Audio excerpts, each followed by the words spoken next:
So even though strikerless tactics has been around for a while, I've been very skeptical about them. I think it's fair to say, but they have definitely won me over when you score goals like this. Just where the defenders have no idea who they're marking, the attacking midfielders just run through and slot it in as easy as that. And it's not just a one-off, those goals. You will see if you play any strikerless tactics that you score those goals time and time again. And even on my Twitch stream, twitch.tv/MegaLukeGaming, make sure you come and drop me a follow, by the way, because right now we're using a strikerless tactic on there, which we've developed ourselves, and it's kind of working, and we're seeing amazing goals just like that. And of course, when we go into the new game of FM22, I'll be streaming a lot more with the new game. So you need to be making sure you're following me so you see it. The link is down in the description if you wish. So we're going to look at 3 strikerless tactics today, which have definitely won me over, where we've done a little bit of an experiment, including a tactic that I have created myself. And I'm telling you now, if I can make a strikerless tactic work quite well, then there's something in it. But one of them is just the best tactic you'll ever see. I promise you that.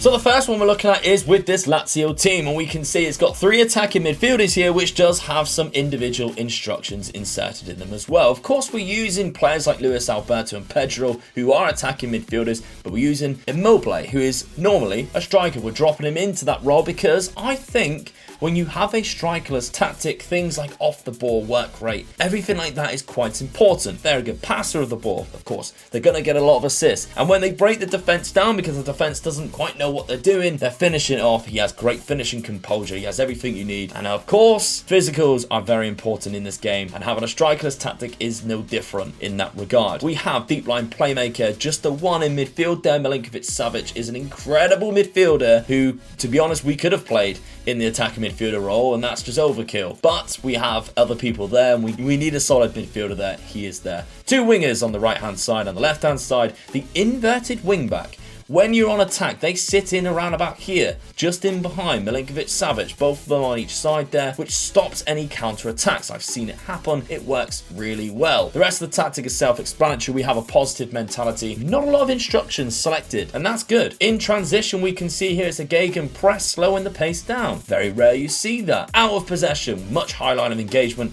a standard defensive line using that offside trap. You want to win the ball back high up the pitch, and that is when you can counter-attack them nice and quickly and get a few goals. Speaking of goals, we're going to see a lot of them today. Lazio finished in 3rd place in the Serie A, which I think is quite a good achievement considering the teams especially that we were above. Just behind AC Milan, but Inter Milan kind of run away with it this year. But Luis Alberto, what a season he had. He had the most assists with 18 there, and he had the highest average rating. Ciro Immobile had 23 goals this season. That's joint 2nd highest there with Alvaro Morata. But if we look at the statistics, we actually scored the most goals in the league. We had 1 more than Juve, and Inter Milan somehow, even though they won the league, only scored 59 goals, and that's because they only conceded 14. That's insane, by the way. But it's another competition that I think this tactic is very impressive because we actually got to the final of the Champions League only losing on penalties. And what's worst thing about it is how we lost. Because if we take a look at how the game ran out, Ciro Immobile did score a hat-trick, but he got the first 2 within 16 minutes. We were 2-0 up and laughing. Then, unfortunately, Neymar scored in the 86th minute. Mbappe got one in the 95th minute, which I'm sure is definitely game fixing because 95th minute, that is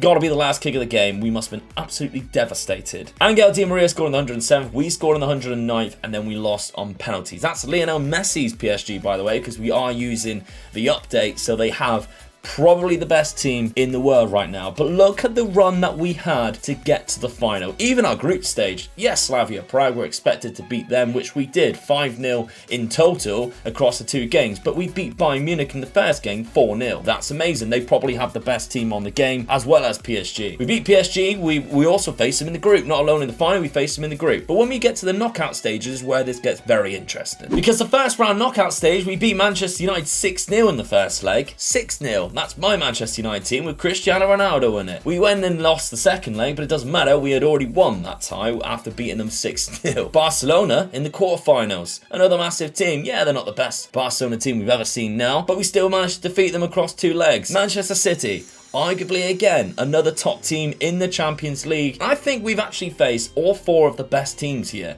PSG, Bayern Munich and Man City. and Manchester United, my team, I think we've probably faced 4 of the best teams in Europe, and we've beaten every single one of them using this strikerless tactic with Lazio. Now, the second tactic is the tactic that I developed myself on stream. You can see the VOD back or the replay back on my second channel where we actually just created it randomly. What I love most about it is the 3 players on the left-hand side creating overloads. Although Forsberg is an inside forward on attack, so a lot of the time you see him in these areas here, he is predominantly on that left, meaning that we do create overloads when we go down on the left-hand side with the wing-back and the winger bombing forward. Defenders just don't know how to react, and the AI doesn't know how to react, and that's kind of what works with Strikerless as well. We have an attack midfielder like we had in the previous one with Dani Olmo, one of my favourite all-time FM players, and Andre Silva in that shadow striker role, just veering off to the right. And the reason why that is the case is because Shadow Striker has moves into channels already active in these roles. I haven't really put in a lot of individual instructions on this, mainly just take more risk and hold the ball up and for instance shoot less often. That's what I want to see, shoot less often, pass the ball more. That's what I think works with this. All these tactics, by the way, can be downloaded down in the description, so if you do want to use any of them, they'll be in the top part of the description, including this one, which you can find in my Discord. So, how does this tactic do with Leipzig? A team which, yeah, they're one of the better teams, but of course you have the Dortmund and Bayern Munich and those types of teams which are a lot better, and the fact that I've only really developed it in about 5 games, I was just curious to see how it turned out. Well, in the league itself, we did finish in 3rd place, which I think is a good finish for Leipzig, finishing behind Bayern Munich only by a point, and Dortmund kind of run away with it like Inter Milan did. But Dani Olmo scored 26 goals this season. That was the highest in the league, above Erling Haaland, who we know is an absolute machine. Andre Silva had the 3rd amount of most goals with 20, so I think we've done very well there, considering we don't have a striker to score 2 of the 3 highest goal scorers in the league. Assist-wise as well, we dominated that. Emil Forsberg on that left-hand side managed to get 18. Kevin Campbell's up there, who played on the right. He's up there too.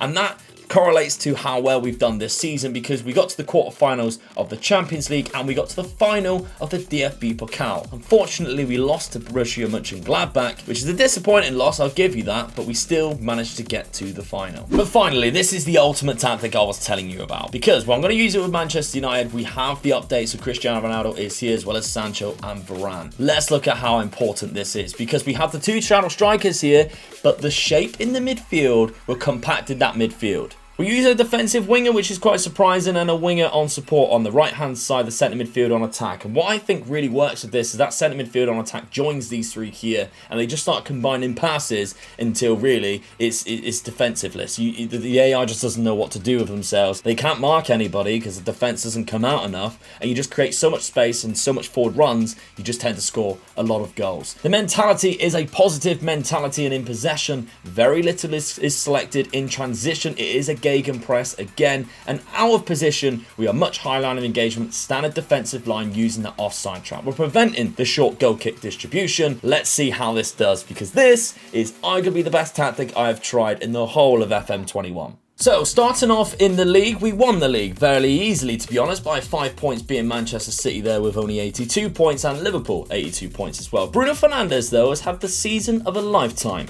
Not only did he score 26, which is only 2 less than Romelu Lukaku, arguably one of the best strikers on the game, he also had the highest average rating and the most assists and man of the matches. David De Gea also had the most clean sheets, so we are actually really secure at the back as well. And look at the goal difference, plus 72, that's a lot higher than Manchester City or Liverpool as well, but it doesn't stop there. So statistically, we did score the most, 96 to Arsenal's 78, most points per game. Fewest conceded, only conceding 24 in 38 matches, and 21 clean sheets, which we've seen earlier. But competitions wise, we won everything. Well, that's not even a joke. We actually just did not lose any competition. It was insane. We even beat Liverpool, our biggest rivals, after extra time in the Champions League final. What a Champions League final this is, by the way. They took the lead. We equalised in the 68th. They took the lead again to make it 2-1. Bruno scored in the 90th. Mason Greenwood scored 105 plus 1. Diego Jota scored 105 plus 2. And then we got the winner with Donny van de Beek, who I could not be more happy for. Scored in the 120th minute. He came on in one of these shadow striker roles for whoever it was, but we somehow won it with Fred in the team. So that's how good this tactic is. Fred's in the team, and we're still winning Champions Leagues. And I very much doubt Ole Gunnar Solskjaer is ever going to do that. The FA Cup, we won in extra time against Man City, and the Carabao Cup, we won it 4-0 against Southampton. But what I think is very impressive, we do take a look at our Champions League run. It was complete domination against some of the best teams there. Ajax, we've somehow beat them so many times. It's ridiculous in one season. Ludogorets, we hammered them 7-0. I know it's Ludogorets, but it's still a Champions League. And then we just defeated Bayern Munich 3-0 in the semi-final.